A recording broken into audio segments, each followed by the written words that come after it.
Wisconsin.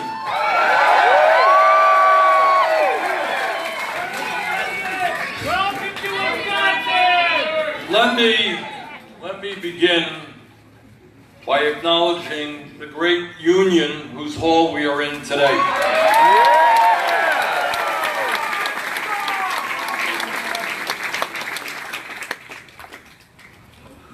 The middle class of America was created by the trade union movement. The 40-hour week was created by the trade union movement.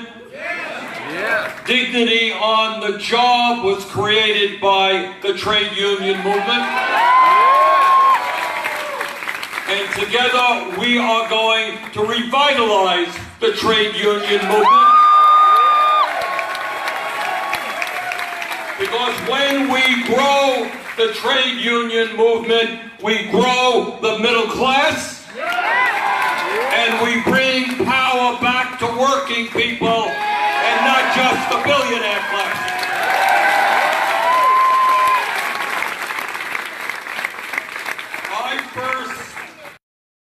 I first met Randy many months ago. Came to Washington, D.C. We chatted. And I was impressed by his courage to stand up and take on some of the most powerful political forces in this country. And what I told him then, and I remember it like it was yesterday, I told him, Randy, you run and you threaten these people, they're going to throw millions on the poll that I just saw today. It ain't working. He's going to win.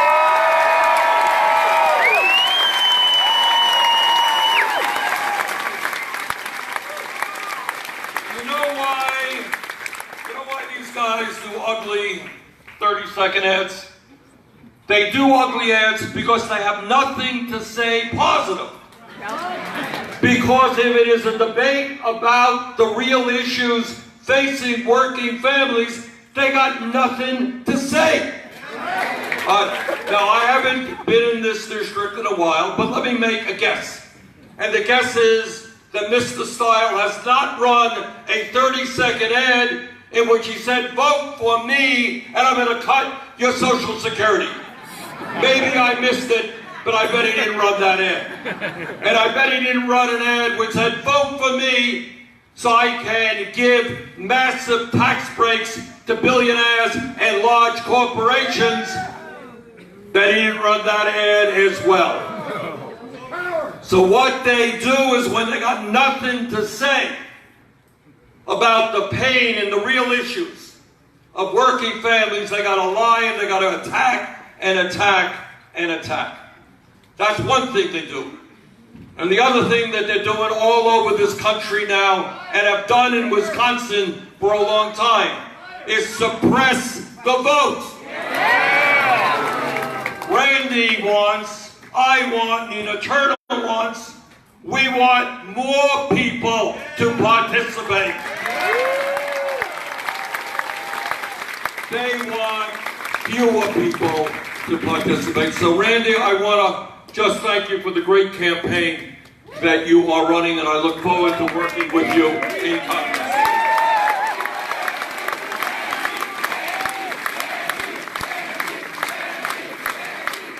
Now, as Randy told you, essentially, this entire campaign in this district, and in fact all over this country, comes down to one word, and that word is turnout. 4 years ago, some of you may remember, some of you may not, the United States had the lowest voter turnout for a midterm election in the modern history of America. Wow. Almost 2 out of 3 Americans did not vote. So when you have an election in which working people don't vote in large numbers, people of color don't vote in large numbers, young people don't vote in large numbers, the results become clear and Republicans win. Because their view of politics is to have fewer people voting and billionaires putting 30-second ads on TV.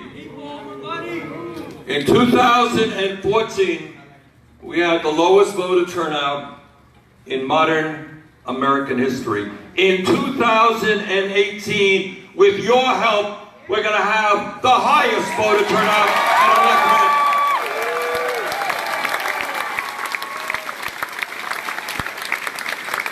You know, these are unprecedented moments in American history, and each and every one of us has got to act in an unprecedented way. I don't know how many folks there are here, maybe 500 people, and that's 500 good votes for Randy.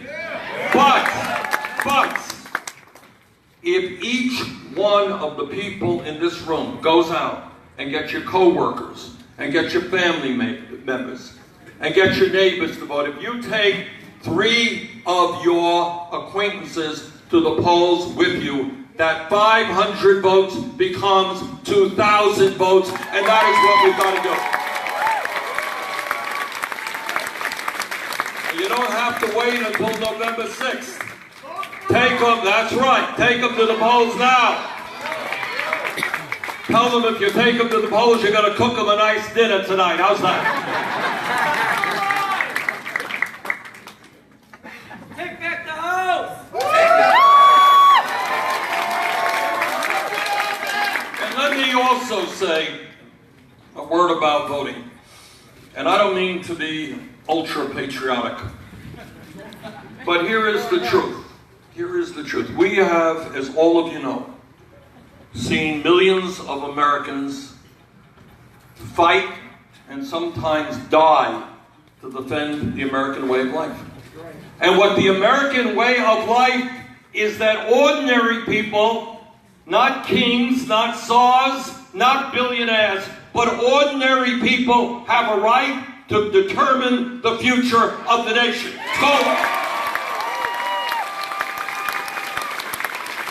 That's called democracy.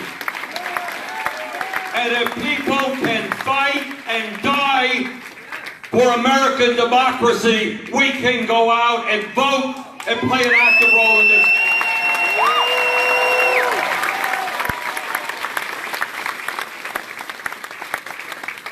Now, I understand, and I know most of you in this room are not going to be happy about it. I know that Donald Trump won Wisconsin in 2016. But I want to say this. I believe that Trump won this state and many other states because people did not understand then that this man is a pathological liar. That doesn't matter what he says. He will say anything at any time and then change his mind the next day. That I doubt very much that he even knows the difference between truth and lying. 2 years ago, when he ran for president, he told the people of Wisconsin and America, he said, if elected president, he was going to provide health care to everybody. Remember that? Everybody. Well, that's pretty good. Problem was, he lied. Not only has he not provided health care to everybody, he and Paul Ryan led the effort to throw 32 million Americans off of the health care that they have. And I want you to take a deep breath. And I don't mean to be politically. I want you to think about it for a second. Think about the people you know who are suffering with heart disease, with cancer, with diabetes, with life-threatening illnesses, who today have insurance and are alive because they have that insurance. And think about these people who wanted to throw 32 million of them off the health care they have. What an outrage. This man is going to stand with me and many others. We're not going to throw 32 million Americans off of health care. We're going to guarantee health care to every man, woman, and child.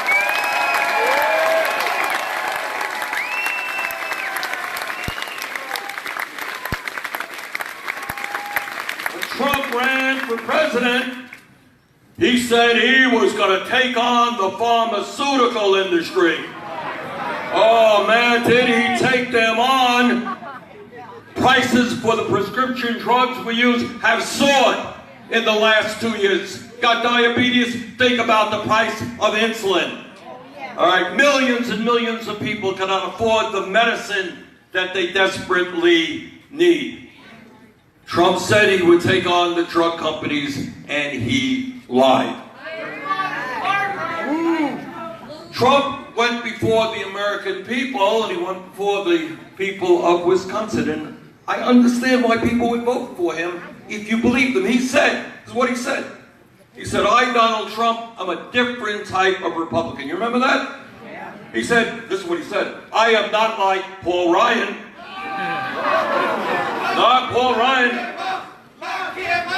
Because Paul Ryan, he said, truthfully, there he is every now and then. Hey, tell him the truth. He said, people like Paul Ryan, they want to cut your Social Security, your Medicare, and your Medicaid. Not me, not Donald Trump. He lied. And I want the people of Wisconsin to know that, because in his last budget, this great defender of Medicaid, Medicare, and Social Security, in his last budget, he proposed a $1 trillion cut to Medicaid, a $500 billion cut to Medicare, and a $72 billion cut to the Social Security Disability Fund. Now, you know what a $1 trillion cut to Medicaid means? It means the destruction of rural hospitals. It means millions of people not having the health insurance they now. It means something else that people don't know.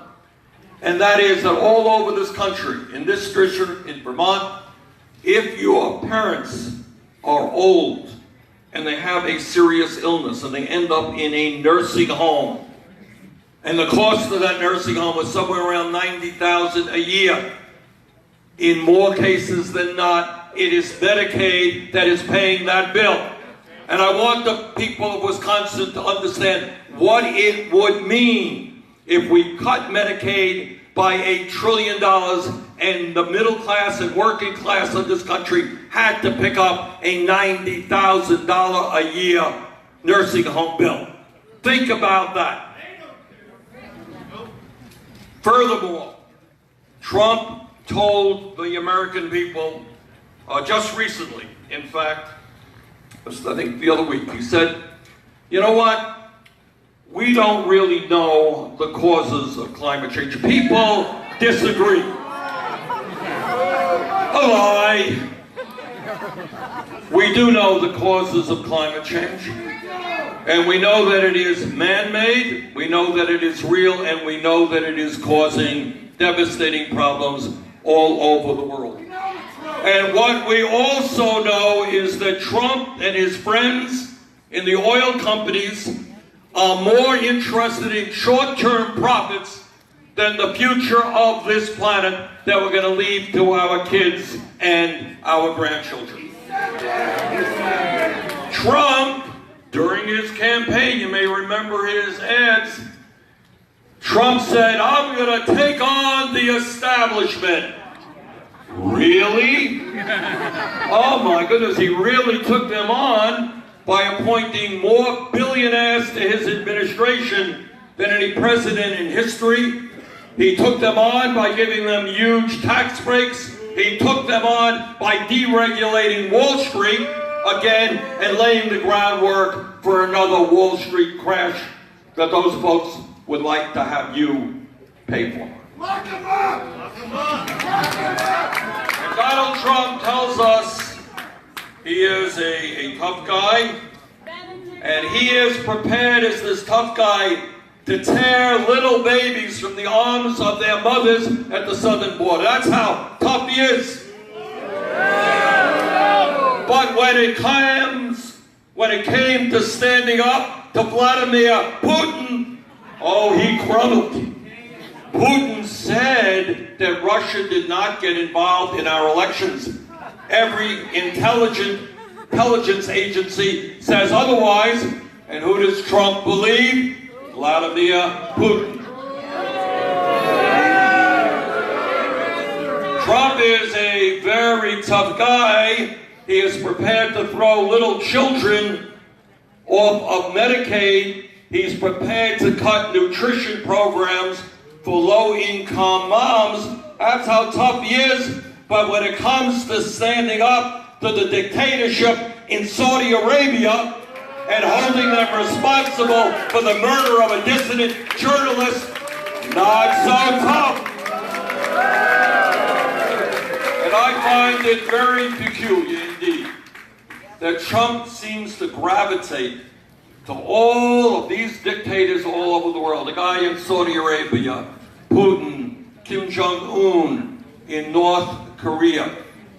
Our message to Donald Trump is that people fought and died in this country to defend democracy. We are not going to cuddle dictators and murderers abroad.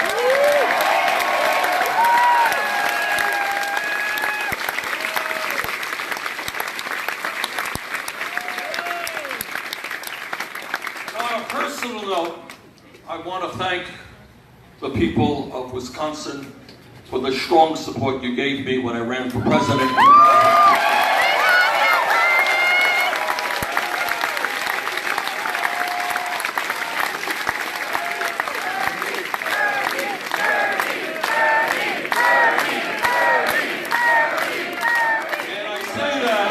I say that because as a result of the victory we won here in Wisconsin, and we won in 21 other states, as a result of the 13 million votes that we got, as a result of the fact that we received more votes from young people, black and white and Latino and Asian American and Native American, we got more votes from young people than Trump and Clinton combined.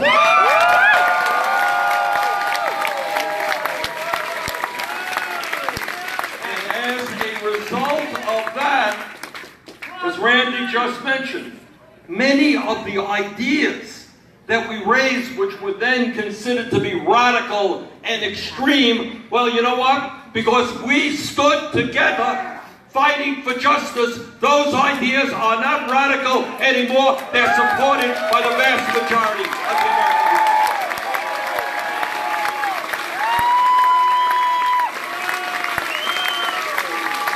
When some of us said that America is not about three of the richest people in America owning more wealth than the bottom half of the American people, our brothers and sisters heard that and they said, that ain't right. And when we talked about over 40% of all new income going to the top 1%, the American people shook their heads. And the American people began to understand that we have a corrupt political system in which billionaires are buying elections. We have a corrupt economy where the rich get much richer while the middle class continues to shrink. I just talked to some workers the other day. Trump goes around saying, this economy is so great. Yeah, unemployment is low. That's good. But what he forgot to say is that there are millions of people in Vermont, in Wisconsin, Iowa, all over this country. They're working for $8 or $9 an hour. They're working 2 or 3 jobs. They can't afford health care. We want an economy, and Randy and I are going to fight for that economy that works for all of us, not just for one.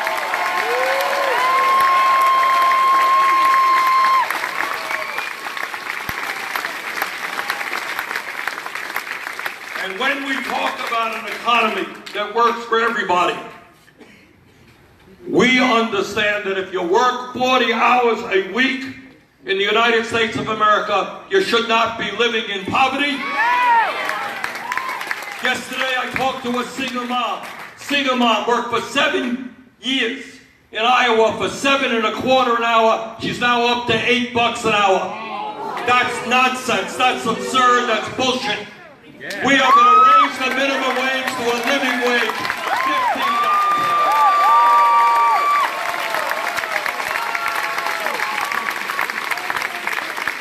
And when we talk about fair wages, we're going to end the disgrace of women making 80 cents on the dollar compared to the equal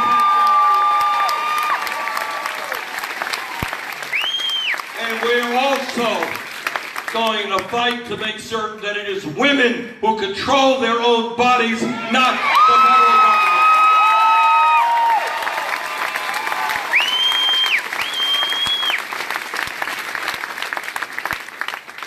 And when we talked about the idea that in this day and age, all people should have the right to get a higher education, should have the right to get the technical training they need to get the good jobs that are out there.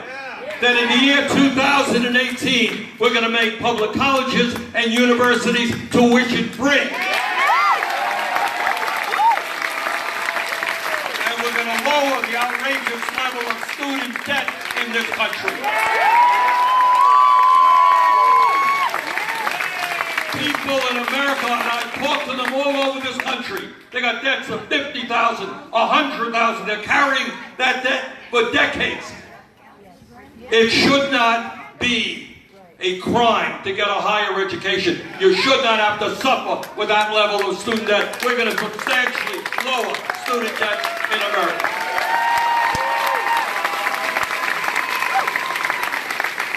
Here's an issue that I am really proud of. With your help, with your votes, we have brought about. And that is what we said in 2016, and more people all over the country are saying today. Health care is a right, not a privilege.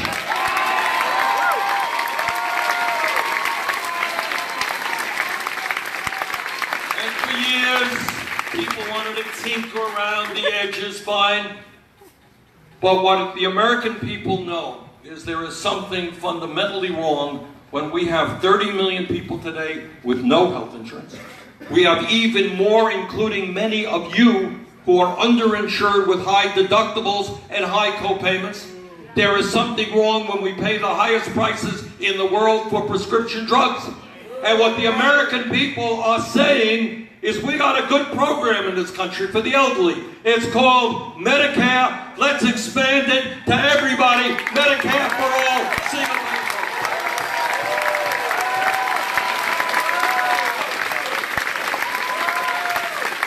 Well, 3 years ago I was told, impossible, radical idea. It's not what the American people want. Guess what? Last poll that I saw, 70% of the American people want a Medicare for all single payer.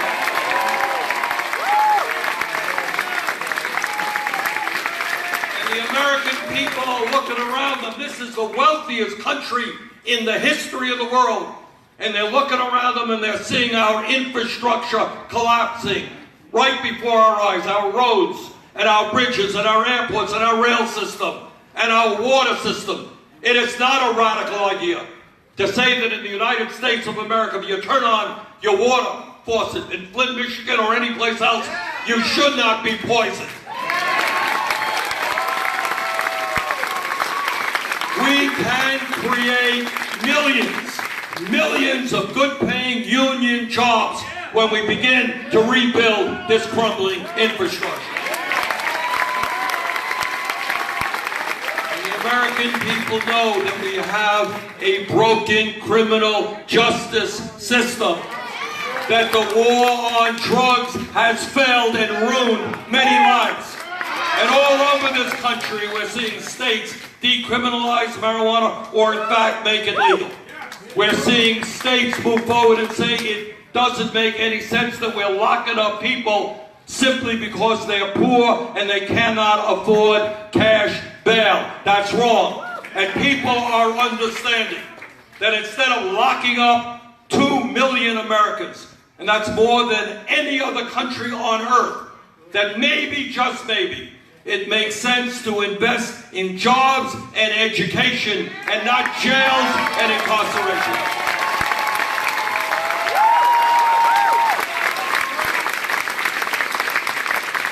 And despite Trump's attack on the immigrant community, overwhelmingly the American people understand that we need comprehensive immigration reform and a path towards citizenship for those who are in this country. And when Paul Ryan and his friends talking about cutting Social Security, our answer is pretty simple. And what Randy and I believe is we're not going to cut Social Security when you got folks here in Wisconsin and Vermont trying to make it on $13,000 a year. We're not going to cut Social Security. We are going to expand benefits for Social Security.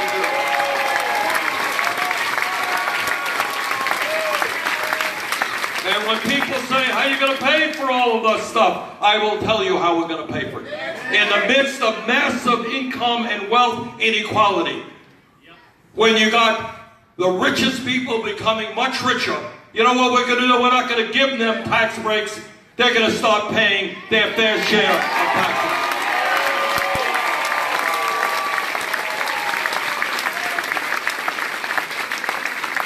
But our vision of America is not just an economy that works for all, but it goes deeper than that. In the modern history of America, we've had conservative presidents, we have had liberal presidents. But all of those presidents have understood one simple and important fact, that the function, one of the main functions of the President of the United States is to bring our people together, not divide them up. And we all know the tragic history of many parts of our country, in that when settlers first came here, the very terrible things that were done to Native Americans. We understand the abomination of slavery. We understand that 100 years ago in America, women were second-class citizens, didn't even have the right to vote.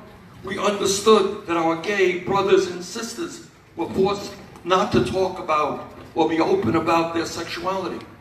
We understood the discrimination that took place against Catholics, against Jews, against the Italians, the Irish, the Asians, you name it. That is part of our history. That's the bad part, but I'll tell you what the good part is. The good part is, for decades and for over 100 years, good people, at great risk to themselves and sometimes giving up their lives in the struggle, they said that America must not be a country of discrimination. We must not be a country of sexism, of racism, of homophobia, of religious bigotry. And these people worked day and night, and some of them were killed. Some of them were died. Some of them were lynched in the fight to bring people together and to end discrimination. And we tell Donald Trump today that after so many people have struggled for so many years to end discrimination in this country, Mr. Trump, we are not going backwards, we are going forwards. We are going to bring our people.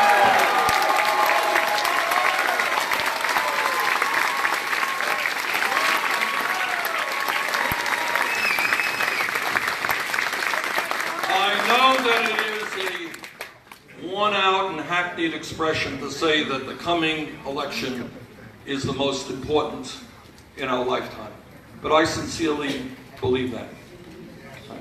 This is an election that will tell the American people and people all over the world what our values are. Do we want to move toward an oligarchy in which a handful of wealthy people control our economic and political life? Do we want to be a country in which we're supposed to be fighting with somebody else because the color of their skin is different, or they were born in another country, or their religion is different? That is not what America is about, and that is what this election is about. So we got 2 weeks left to go, and I'll tell you, I am delighted to be here in this district because the choices are as clear as they will be in any district of America. If you believe in Paul Ryan's vision of tax breaks for billionaires and cutting Social Security and Medicare, if you believe in throwing millions of people off of the health care that they have, you got a guy who will defend that position. But if you want a government that works for all of us, who believes that every person in this country is entitled to decent wages, to health care as a right, to free tuition in public colleges and universities, to a clean environment, Randy, Bryce is your choice. Let's elect him.